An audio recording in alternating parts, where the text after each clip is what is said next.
Le Maroc a-t-il réussi son entrée dans la CAN 2025?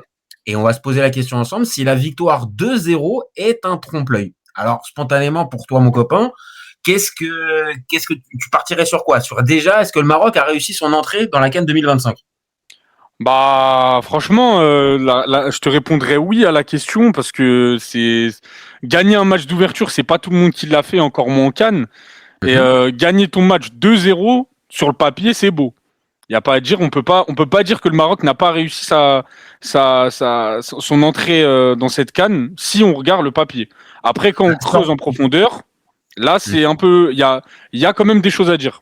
Alors, voilà, c'est ça qui va m'intéresser. Après, t'as raison, il faut quand même le préciser de base. Et il y avait un objectif, remporter ce premier match d'ouverture, enfin ce match d'ouverture, et derrière, on va dire, essayer de lancer ta canne.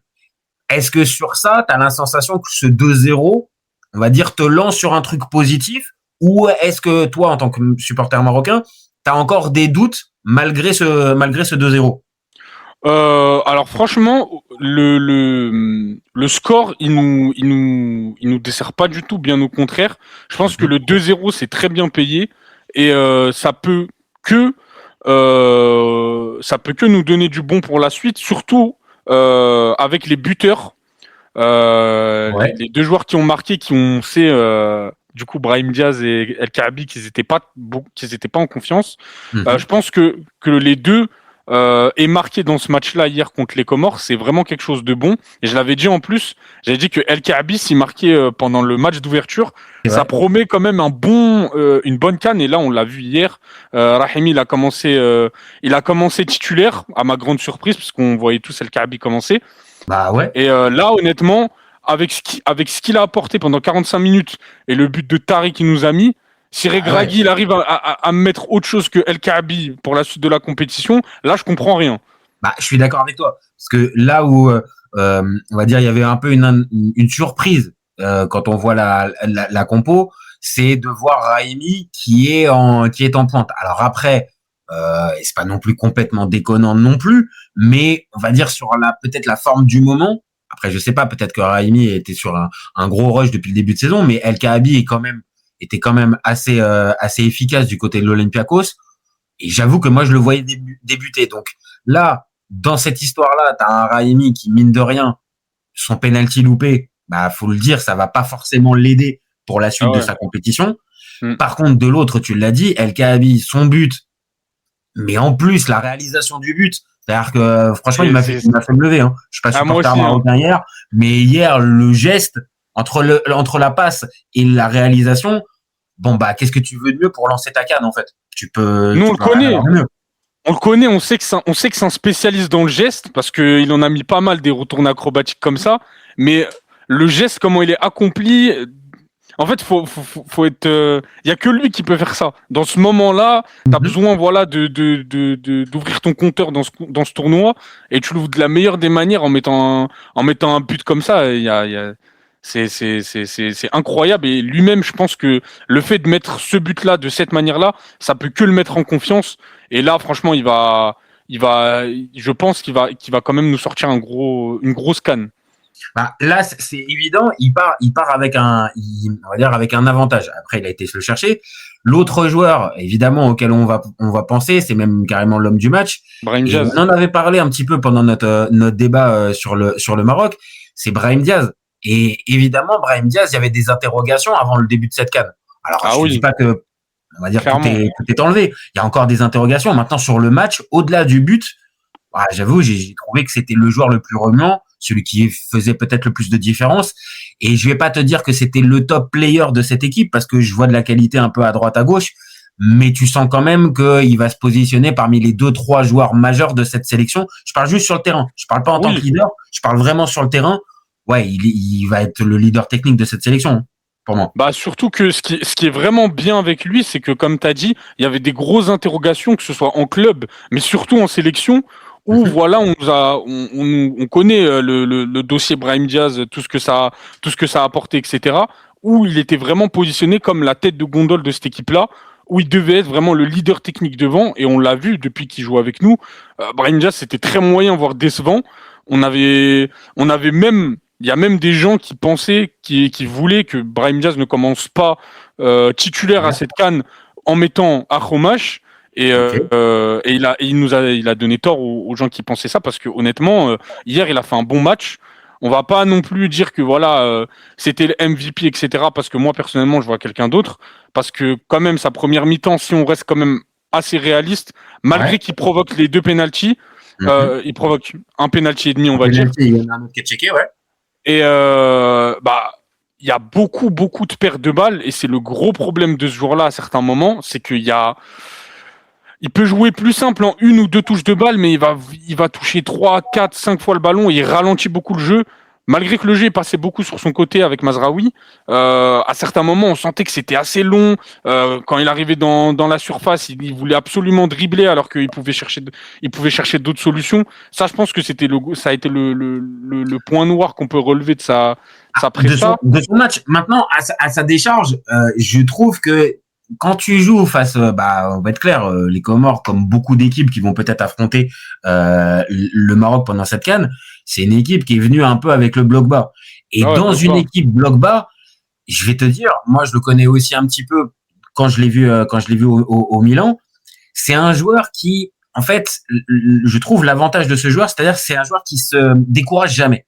C'est-à-dire qu'il va tenter, il va tenter, il va Ouais, retenter, c'est il va ça. retenter. Il a tenté malgré qu'il n'a pas eu 100% de réussite. Exactement. Ça a Et en été fait, ça a été l'électron libre et le grand danger de cette première mi-temps. maintenant, là où tu as raison, c'est que peut-être après, il va lui falloir aussi les fameux automatismes, parce que même s'il a quoi, il doit avoir une dizaine de sélections maintenant, Un peu moins, je crois. Il même doit un en peu avoir moins. 6 ou 7, je crois. Tu vois, donc il va lui falloir aussi les automatismes parce que après, bah, on n'est pas sur FIFA. Hein. C'est pas juste tu prends le mec et juste parce qu'il a des bonnes stats, tu l'intègres dans le collectif et ça colle. Il va falloir aussi, tu vois, qu'il arrive à trouver ses marques. Cette canne, ça peut l'aider. Et puis il y a un autre truc, c'est que là, dans un match comme hier où tu sentais qu'il y avait de la pression, même si c'était pas l'affiche la plus sexy de la canne, mais il y avait énormément de pression. Bah, Et mine de puis il était rien, en t'as un gars qui a confiance. gagné la Ligue des Champions. Et Alors ok, clairement, et tu le sentais qu'il était en confiance par rapport aux autres parce qu'il n'y avait pas vraiment, il avait pas vraiment de pression c'est et ça. même Moi le j'ai mec, senti il ça était moi hier. là, J'ai senti ça moi hier. il avait vraiment rien à perdre et tu le sentais dans ses prises de balles, dans ses décisions, etc. qu'il était en confiance. Après, moi, ce que je lui reproche, tu vois, c'est que Mhm. moi, je lui demande juste de jouer plus simple parce que c'est vrai que dans ce cas de figure-là où tu joues une équipe bloc bas qui est très compacte et que tu as besoin d'élite pour dynamiter ce bloc-là, tu as besoin d'un peu de folie. Mais le problème, c'est que je trouve que dans ses gestes, des fois, il en fait trop. Des fois, il pourrait jouer plus Peut-être, simple. non, Mais non, mais peut-être que ça, c'est sa marge de progression, peut-être à plus simplifier son jeu. À la différence, c'est que, voilà, quand tu passes du Real, avec toutes les interrogations qu'il y a dans le Real, hein, parce que tout Real que ça soit, on va dire tactiquement, il y a des vraies interrogations depuis un moment.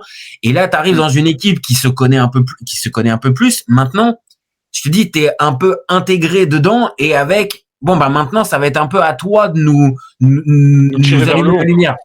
Et là où faudrait pas se gourer non plus, c'est un joueur certes technique avec de l'expérience tout ça. Maintenant, ça reste encore un jeune joueur. Ouais, c'est Donc, ça. tu C'est vois sa le bon première canne, mine parfait. de rien. Tu lui demandes de prendre le lead alors que le mec, c'est un groupe qui est très jeune et Brahim Diaz, il fait partie de ces jeunes-là qui disputent sa première canne. Et il est aux côtés de mecs comme Ben Seguir qui ont 22 ans, qui a Romage qui en a 20, 21 ou 22.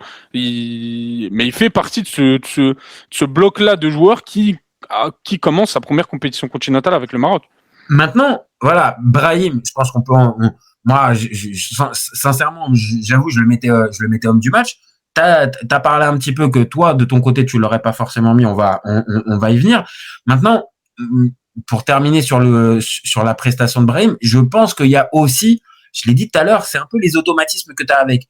Et peut-être qu'il faut trouver la bonne manière de jouer avec Unai, Saibari, ton numéro 9 et arriver, on va dire, à bien te, ouais, à bien te sentir dans cette équipe-là. Et pour moi, ouvrir le score, faire ce type de match-là, pour ce premier match, ouais, pareil que pour El Kaabi, pour moi, ça lance sa canne. En fait, ça lance sa C'est ça. canne et tu peux espérer, on va dire, avoir mieux par la suite. Maintenant, les autres à côté, qu'est-ce que tu as pensé d'un Unai ou d'un Saibari, par exemple, qui était là aussi un peu dans le côté offensif pour dynamiter? Est-ce que tu as été agréablement surpris ou pas? Moi, j'étais un peu déçu par Ounahi, je te cache pas. Moi, j'ai été déçu par Ounahi et par Saibari aussi. Saibari, franchement, je sais pas toi, mais il était invisible. En Honnêtement, deuxième j'étais mi-temps, un peu déçu. mieux. Un peu Un mieux en peu mieux, deuxième mais mi-temps. mais malheureusement, et c'est ce que je reproche à Regragui, Mhm. Saibari, malheureusement, on sait il peut jouer sur l'aile. Il l'a déjà fait plusieurs fois avec le PSV. Saibari, pour moi, son poste préférentiel, c'est vraiment le numéro, il faut qu'il joue en Dans 10. l'axe. Ouais, Il dans faut qu'il l'axe. joue dans l'axe. Et dans l'axe, il est vraiment dangereux. Mais Et dans l'axe, c'est sur les pareil. ailes, et tu le vois, le problème, c'est que il est trop. Le problème, c'est que en étant trop excentré, bah en fait, tu le brides énormément.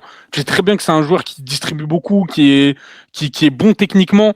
Ça le sert aussi sur l'aile, mais tu le brides en le mettant pas à son poste préférentiel. Et on l'a vu hier. Surtout que les attaques, elles passaient très souvent, surtout en première mi-temps, du côté de Brahim Diaz et Mazraoui. Et le peu d'action qu'il a pu se mettre sous la dent, bah c'était pas très concluant. Et Ounahi, c'est pareil. Ounahi, il a été. Et tu sens que c'est la pression. Il a été Ouais. tellement. Moi, j'ai senti, moi, j'ai Il nous senti ça habitue parce à que, mieux. bah Il oui, nous parce que, habitue à mieux parce que techniquement, c'était brouillon, c'était pas ah oui, précis comme il a l'habitude de nous. c'est De, exactement ça. de... C'est-à-dire il y avait des passes qui étaient données dans le mauvais tempo et tu sentais, on va dire que, je te rejoins, il y avait beaucoup de pression. Donc, bon, peut-être que, arriver sur le second match, ça sera peut-être il va peut-être monter un peu plus.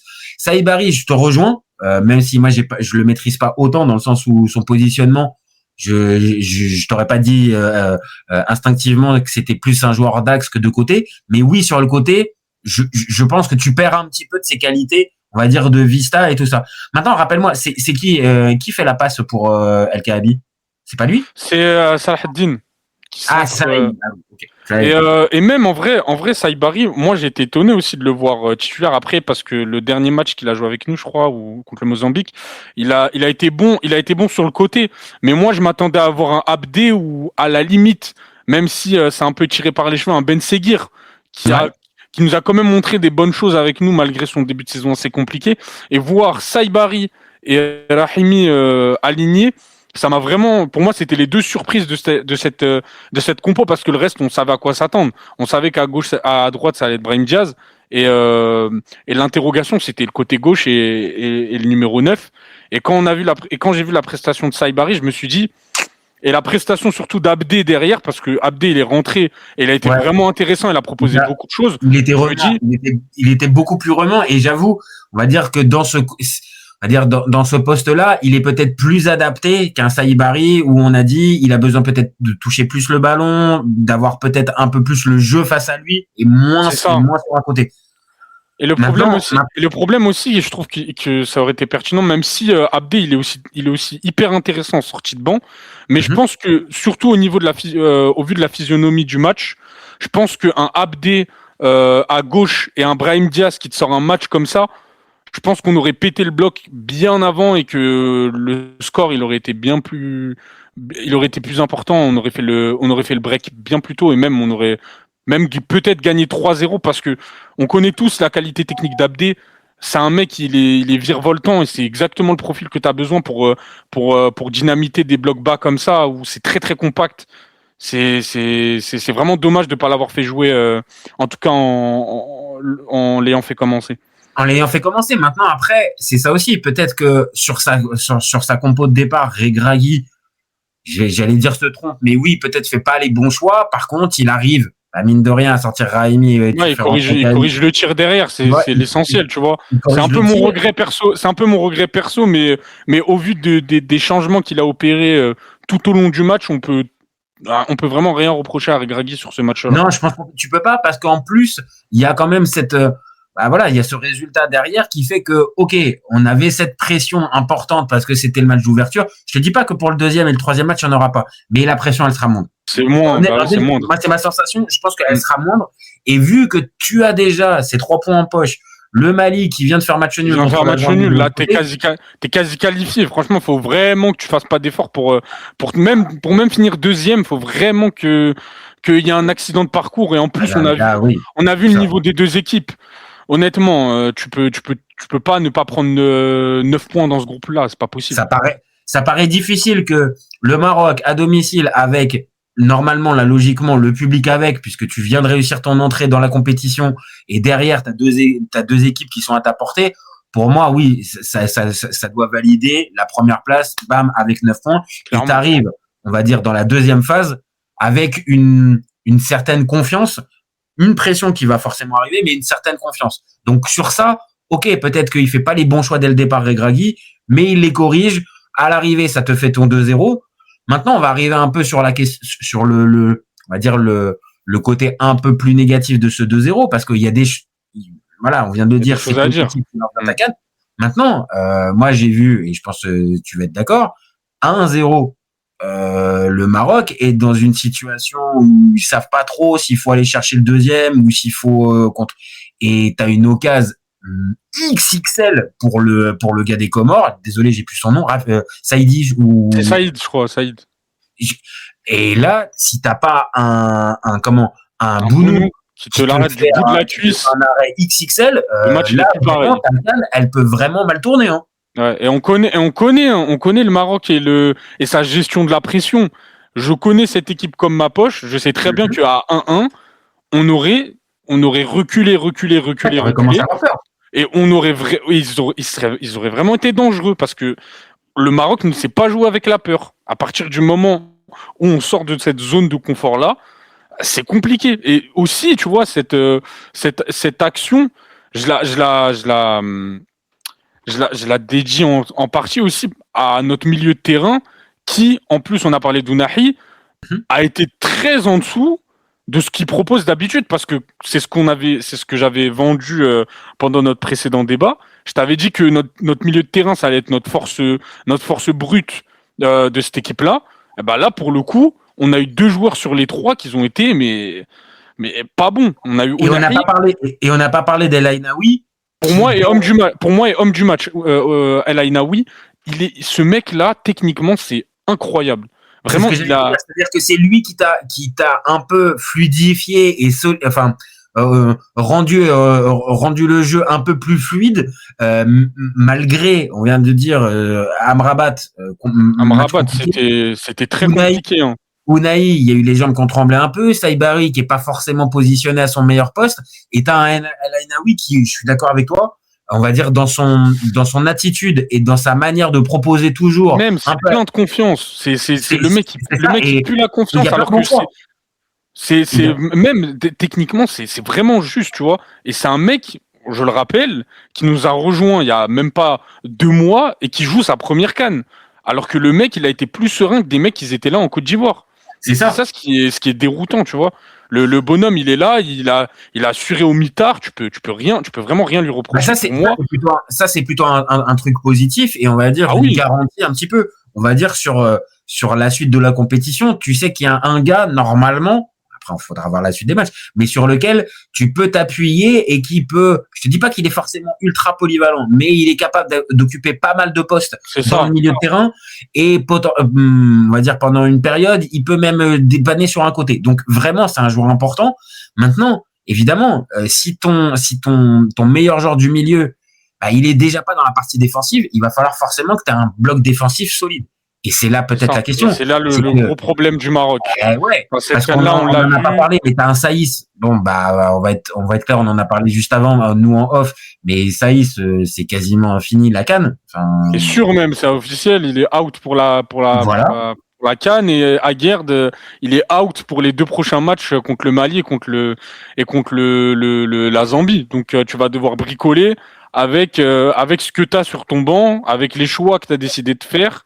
Et là, Regragui, et c'est ce qu'on disait en off, là, il est face à ses responsabilités parce que il s'est entêté à jouer avec Saïs, qui n'est pas en forme depuis Mathieu Salem, qui se blesse au bout de 15 minutes de compétition. T'es venu avec un Aguerd qui est diminué, et ça, t'en avais conscience, et t'en as fait ta charnière centrale pendant des matchs de préparation, et là, aujourd'hui, tu te retrouves avec le pire dilemme possible parce que tu as perdu tes 2 centraux, et là, tu vas devoir bricoler avec une charnière centrale qui n'a jamais joué ensemble. T'as des gens sur le banc, mais t'as Massina qui ne joue pas depuis 2 mois. Ça a été la personne qui a été associée avec Aguerd et qui était très très bon, mais il ne joue pas en club, donc T'as un vrai point d'interrogation sur son. T'as un point d'interrogation sur son état de forme. On l'a vu avec Saïs. T'as El Yamir qu'on a vu hier, qui a pas fait un match dégueulasse, mais on le connaît, c'est pas Sergio Ramos non plus. Et t'as un Aïd Boudlal qui est bon avec son club, mais que t'as pas lancé. Le mec, il a aucune. C'est sa première sélection avec le Maroc. Ça, et le mec, t'avais l'opportunité de le lancer sur les matchs amicaux. Et en plus, on va pas se mentir, tu jouais le Bahreïn, tu jouais le Mozambique, tu jouais. Oui, donc c'était parfait. C'était parfait pour au moins les lancer. Pour le mettre dans le bain. T'en as fait aucun. Et c'est ce qu'on reprochait à Regragui bien avant la CAN. On lui a dit, cet entêtement autour de Saïs, il va s'en mordre les doigts. Parce que là, tu joues avec le feu. Et là, le réserviste qu'il a pris dans sa liste, Belhamari, il est pas bon. Il a joué un match avec nous. C'était catastrophique. Il a joué latéral gauche, si je dis pas de conneries.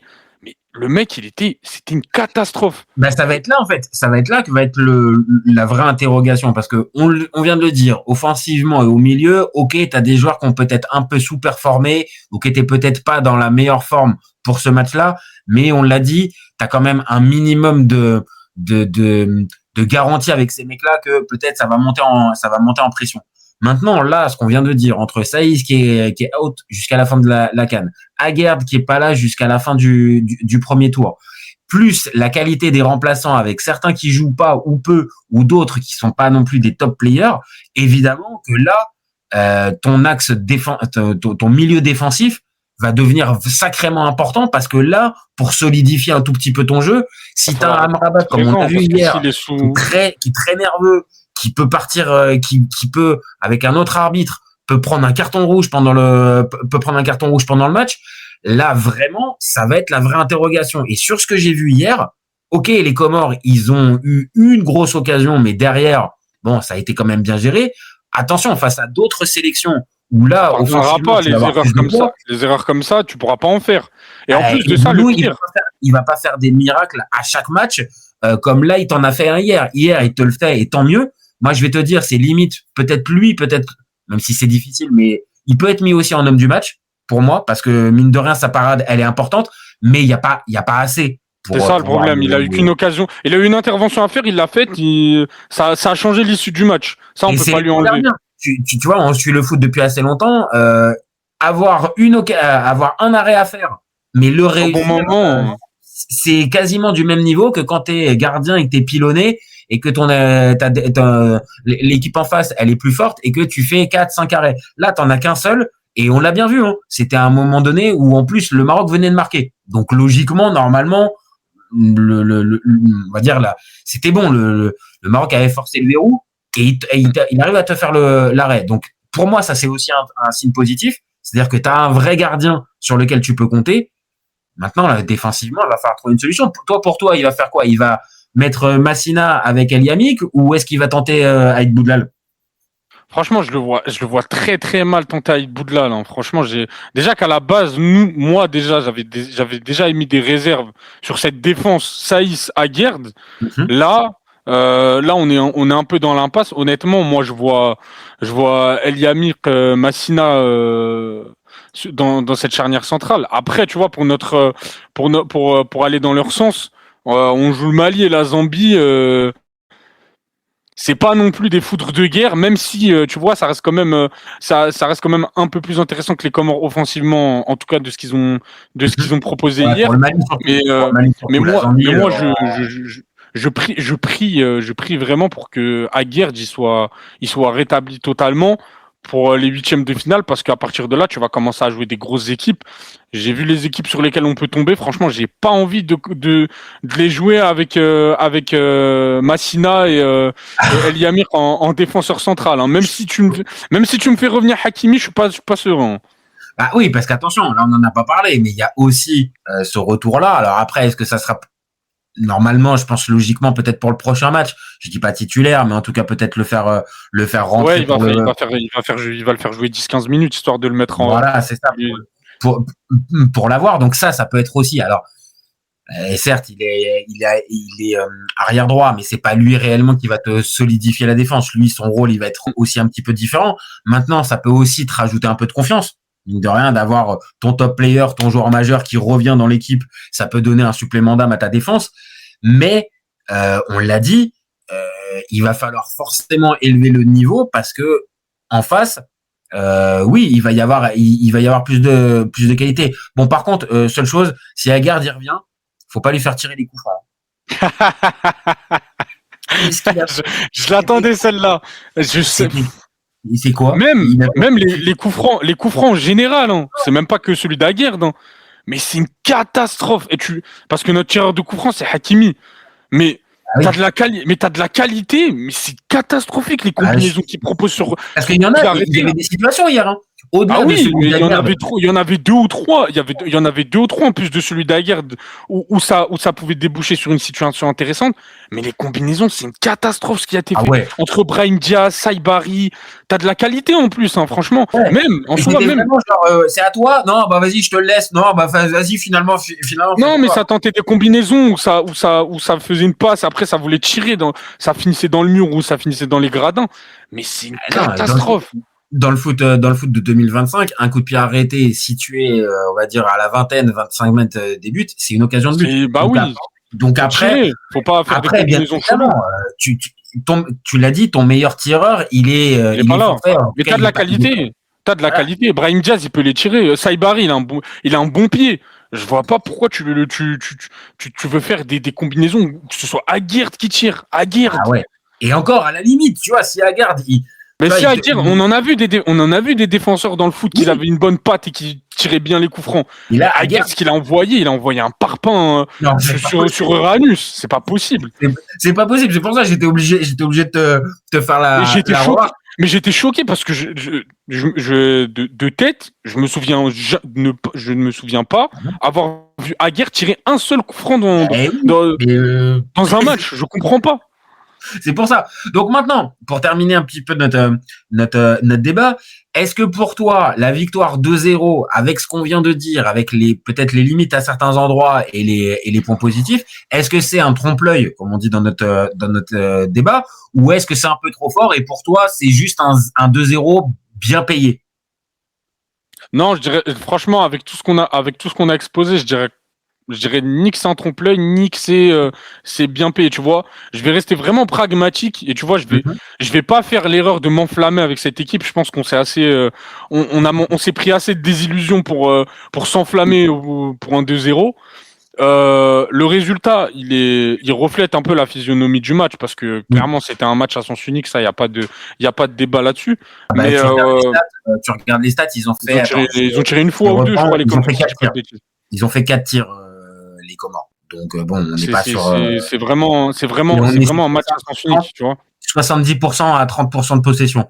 Donc on est vraiment sur une vraie domination de la part du Maroc. Donc toi, pas trompe-l'œil.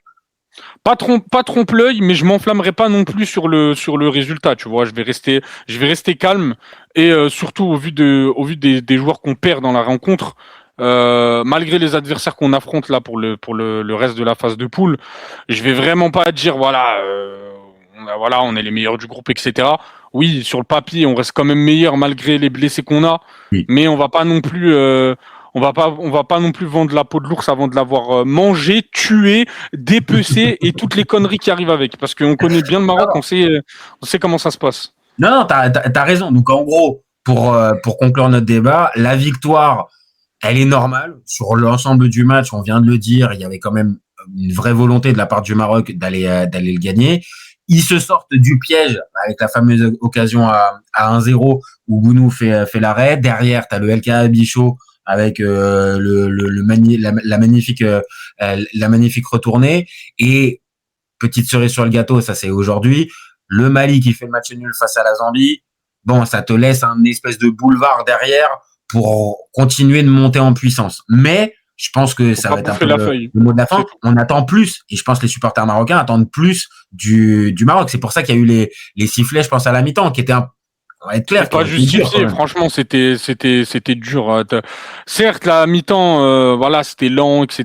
Il y avait beaucoup de ralentissement dans le jeu. Ça, on a tous vu le même match. Je pense qu'on est tous d'accord là-dessus. Vachement. Après, je sais pas si ça avait un vrai impact, mais il y a franchement, je pense pas parce que je pense pas parce que tu vois, j'aime pas utiliser cette excuse du climat parce qu'il pleut pour les deux équipes, tu vois.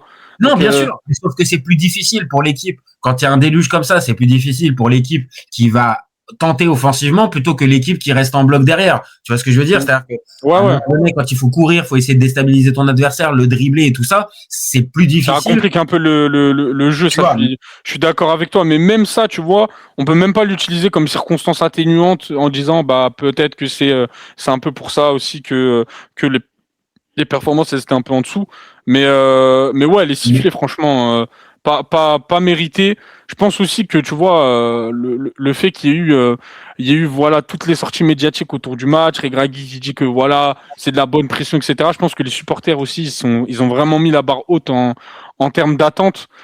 Fallait pas non plus s'attendre à ce qu'on gagne 4-0. Hein. C'est une équipe qui joue bloc bas. On connaît le football africain. Si tu gagnes 4-0 contre une équipe comme ça, c'est soit la chance elle est avec toi. Honnêtement, ça aurait pu. T'es très fort. Si Raimi met son péno à la 10e, bon, tu vois ce que je veux dire. Ça derrière, ça c'est sûr, ça te met en confiance. Le match il est pas pareil. Maintenant, vu la première mi-temps qui avait été faite, le péno arrêté et tout ça, ouais, c'est ce qu'on vient de dire. Les sifflets, ils étaient un petit peu durs. Donc, j'avoue, les supporters marocains, ok, bien évidemment, il y a beaucoup de pression et beaucoup d'envie, mais déconnez pas non plus. Voilà, sur la première mi-temps, pour moi, il n'y a pas lieu de siffler une équipe qui tente, qui essaye et qui va vers l'avant. Tu vois, alors, ok, tout était pas parfait, mais ça allait. T'es dangereux surtout. T'es dangereux. Surtout Brahim Diaz, il a été dangereux. Il provoque pas mal de choses de son côté. Franchement, c'était pas comme si on avait 80% de possession et la possession elle était stérile. Oui, il y avait des problèmes. Oui, il y avait des problèmes, mais t'attaquais. T'étais pas inoffensif non plus. C'est pour ça. Et ça, attention, parce que ok, évidemment, le soutien populaire, ça peut être un vrai plus, on l'a vu la dernière CAN pour la Côte d'Ivoire, mais attention, ça peut être aussi l'effet inverse si tu en mets trop de pression sur ces joueurs-là. Et vu tout ce qu'on vient de dire, avec les zones d'interrogation, faut peut-être pas trop en mettre sur cette équipe du Maroc, qui a pas non plus, on va dire les références dans ce groupe-là, d'avoir gagné beaucoup de compétitions sur les dernières années. C'est-à-dire que il y a un vent d'optimisme, il y a beaucoup de choses positives. Maintenant, ils ont pas gagné. Donc là, faut peut-être pas trop non plus les mettre comme si c'était l'Égypte, par exemple, qui a gagné plein de fois la CAN et sur lequel on peut déjà être sûr. Évidemment, il y a des bases, le niveau de jeu et tout un tas de choses, le Mondial 2022 et tout ça, bien sûr. Maintenant, là, c'est une autre compète, quoi. Là, c'est vraiment autre chose que commence le Maroc. Bah après aussi faut pas oublier que, en tout cas, tu vois, j'ai balayé rapidement du regard les tribunes, faut pas oublier que il y a beaucoup de supporters qui sont jeunes, tu vois, qui n'ont pas connu l'époque sombre du Muntakhab où on se faisait balader par la Zambie. Ça, ils l'ont pas connu, tu vois. Ils sont voilà, pour eux se qualifier en CAN, c'est normal. Le dernier souvenir qu'ils ont en tête, c'est la demi de Coupe du Monde et toutes les nouvelles stars entre guillemets qui viennent dans cette équipe. Ça, c'est entre guillemets un peu normal, tu vois, d'avoir beaucoup d'attentes, et il faut avoir de l'attente, mais il faut pas non plus que ça se transforme en épée de Damoclès et que tu vois ça en devienne oppressant, parce que on connaît l'équipe du Maroc et je l'ai déjà dit, elle ne gère pas la pression. La pression excessive, elle saura pas la gérer. Et on l'a vu même là, tu vois, on a déjà commencé à avoir les prémices à partir du moment où ça sentait le roussi, tu vois que tu es en manque de réussite, que tu rates un penalty, etc. Bah, tu commences à perdre la confiance et tu te poses des questions. Tu te dis, est-ce qu'on va peut-être pas se manger un coup du sort, etc. Et c'est à ce moment-là où les grandes équipes, bah en fait, elles vont profiter de ce moment-là pour t'attaquer. Et après, derrière, tu vas couler. Et c'est ce qui s'est passé en Afrique du Sud. Contre l'Afrique du Sud à la CAN, c'était la même chose. Tu étais en manque de réussite. Tu étais bien parti. Tu t'arrivais confiant avant le match, t'arrivais, etc. Tu savais que en face, voilà, c'était pas une équipe de bas de tableau non plus. L'Afrique du Sud, c'est reste quand même une grosse équipe en Afrique. T'es arrivé. C'était pas le favori. Le Maroc était favori sur ce match-là. Oui, ça c'est sûr, mais tu sais que en face, tu auras de la qualité aussi. T'arrives, tu manques de réussite, t'as des imprécisions, des erreurs individuelles, etc. T'as un tout, tu commences à te poser des questions, tu réfléchis, et vraiment, ce qui a vraiment entériné les chances le Maroc de se qualifier, c'est le penalty raté de Hakimi. À ce moment-là, on savait que c'était mort, mais même avant, tu vois, même avant ça, tu manques de réussite, donc tu manques de confiance, tu commences à trop réfléchir. En fait, cette équipe, tu sais, qu'est-ce qu'elle me rappelle? Elle me rappelle le PSG. Elle me rappelle le PSG qui a peur, qui, au bout d'un moment, tu commences à manquer de confiance en toi, tu vas reculer et après, bah, tu vas couler. Et le Maroc, mais c'est exactement la même chose. c'est ça. Maintenant, tu sens quand même que peut-être cet échec-là de la CAN 2023 a peut-être aussi va servir de leçon en fait à ce Maroc, à Regragui. Maintenant, voilà, c'est ce qu'on peut espérer pour eux et c'est ce qu'on peut, on va dire, constater. Maintenant, là, on va rentrer véritablement dans le vif du sujet. Peut-être pas pour les 2 prochains matchs parce que voilà, normalement tu passes ta qualification. Maintenant, arrivé en 8e, là, c'est là où on peut le dire, ce côté pression et ce côté pression positive ou négative à gérer, c'est là où il y a une vraie interrogation pour le Maroc parce que tu l'as dit, bah, généralement, dès qu'il y a trop de pression, ça commence un peu à bloquer. Mais là, est-ce que vu que c'est à domicile, qu'il y a il y a un énorme engouement, est-ce que ça peut pas basculer et que là, justement, le fameux choc du Maroc qui, au moment d'arriver à valider le truc, n'y arrive pas, bah là, justement, passe. Moi, j'ai tendance encore à rester sur cette idée-là. Le Maroc peut le faire pendant cette CAN-là. Maintenant, voilà, il y a des choses positives qu'on a vues hier. Il va falloir continuer à monter en puissance parce que les adversaires, ça sera pas les Comores toutes les semaines. Donc c'est ça. Mais il y a quand même des choses positives comparé à certains pays organisateurs qui ont fait des premiers matchs. Ouais, où tu sentais que c'était. Ah oui, c'est. Là, t'as un 2-0, tu t'avances un peu plus sereinement quand on dit. Et ça, on l'a pas. Franchement, on l'a pas assez notifié. Mais il y avait la pression aussi du fait d'ouvrir une compétition.